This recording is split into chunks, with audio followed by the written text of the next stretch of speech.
স্বাগত জানাচ্ছি প্রত্যেককে। আশা করছি সকলেই নিরাপদে রয়েছেন। আপনাদের সাথে একটি গুরুত্বপূর্ণ বিষয় শেয়ার করার জন্য আজকে উপস্থিত হয়েছি। আমার দীর্ঘদিনের একটি আকাঙ্ক্ষা ও প্রত্যাশা ছিল পবিত্র কোরআনের ১১৪টি সূরা নিজে আত্মস্থ করব, এই সূরাগুলোর অর্থ উপলব্ধি করার চেষ্টা করব এবং যা আমার বোধের মধ্যে আসবে সেটুকুকে সম্বল করে আমি প্রত্যেকটি সূরায় এক একটি কবিতা রচনা করব, যার ফলে পবিত্র কোরআনের ১১৪টি সূরা অবলম্বনে আমি ১১৪টি কবিতা লিপিবদ্ধ করেছি। এটি আমার দীর্ঘদিনের সাধনা, অধ্যবসায় আর পরিশ্রমের ফসল। পুরো কাব্যগ্রন্থ রচনা হয়েছে। আমি আরও ৩ মাস সময় নিব। এটিকে আমি আরও চুলচেরা বিশ্লেষণ করব। যারা ধর্ম সম্পর্কে, কোরআন সম্পর্কে ভালো জ্ঞান রাখেন তাদের উপদেশ গ্রহণ করব এবং চূড়ান্ত পর্যায়ে আমি এটি কোনো না কোনো প্রকাশনীর দ্বারস্থ হব, যার প্রেক্ষিতে এটি কাব্যগ্রন্থ হিসেবে যাতে করে প্রকাশ করা সম্ভব হয়।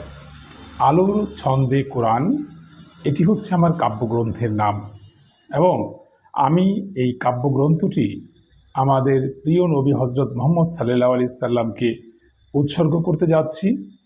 পরম করুণাময় মহান আল্লাহ যেন আমার এই স্বপ্ন পূরণ করতে আমাকে সাহায্য করেন।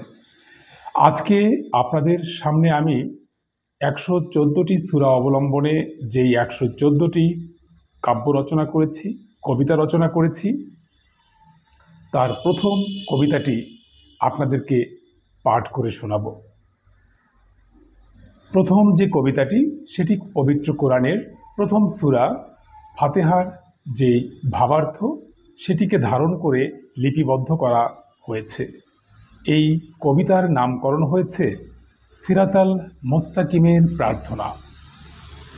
বিসমিল্লাহ, তোমার নামে যাত্রা, স্নিগ্ধতায় ভরে যায় হৃদয়ের আঙিনা। রহমান রাহিম তোমারই নাম, করুণার শীতলতা বইয়ে আনে প্রভাতের ঘ্রাণ।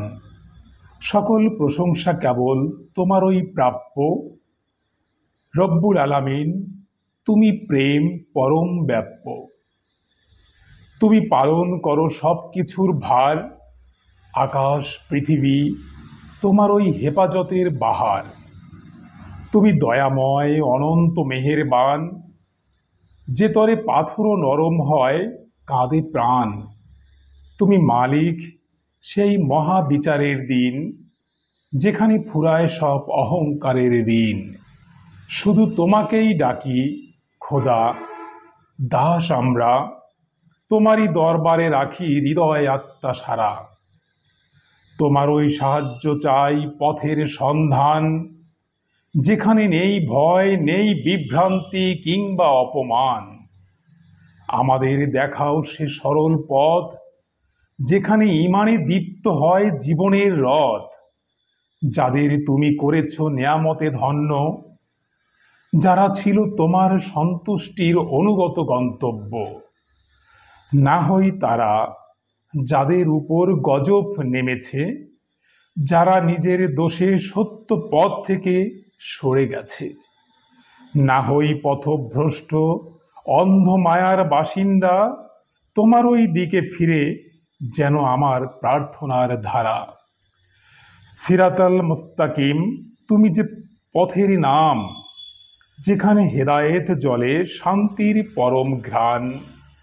তুমি দাও আলো, ভাঙাও মনের আধার, তোমারই দিকে প্রার্থনার চিরধার।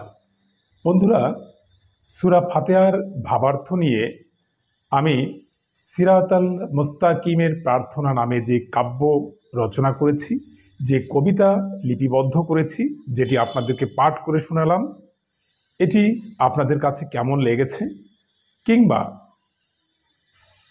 আমার যে চিন্তা, যেটি আলোর ছন্দে কোরআন নামে আমি যে কাব্যগ্রন্থ প্রকাশ করতে যাচ্ছি, যা ইতোমধ্যে আমি লিপিবদ্ধ করেছি, পবিত্র কোরআনের ১১৪টি সূরা অবলম্বনে ১১৪টি কবিতা আমি লিপিবদ্ধ করেছি, সেটি আপনাদের কাছে কেমন লাগলো, বা এই পদক্ষেপ, ইনিশিয়েটিভ কতটা যুক্তিযুক্ত এই ব্যাপারে, এবং আমার প্রথম যে আলোর ছন্দে কোরআন কাব্যগ্রন্থের প্রথম যে কবিতাটি আপনাদেরকে পাঠ করে শোনালাম, সিরাতুল মুস্তাকিমের প্রার্থনা, সেটি আপনাদের কেমন লাগলো সে বিষয়ে আপনারা আপনাদের মন্তব্য লিপিবদ্ধ করবেন এবং আপনারা অপেক্ষায় থাকবেন। মহান সৃষ্টিকর্তা যদি আমাকে বাঁচিয়ে রাখেন তাহলে নিশ্চয়ই সামনের বছরের শুরুর দিকে এই গ্রন্থটি আলোর মুখ দেখবে। মহান আল্লাহ আপনাদের নিরাপদে রাখুন, আমাকেও হেফাজত করুন, সেই প্রার্থনা মহান সৃষ্টিকর্তার কাছে করি। সকলে ভালো থাকবেন, সকলে নিরাপদে থাকবেন।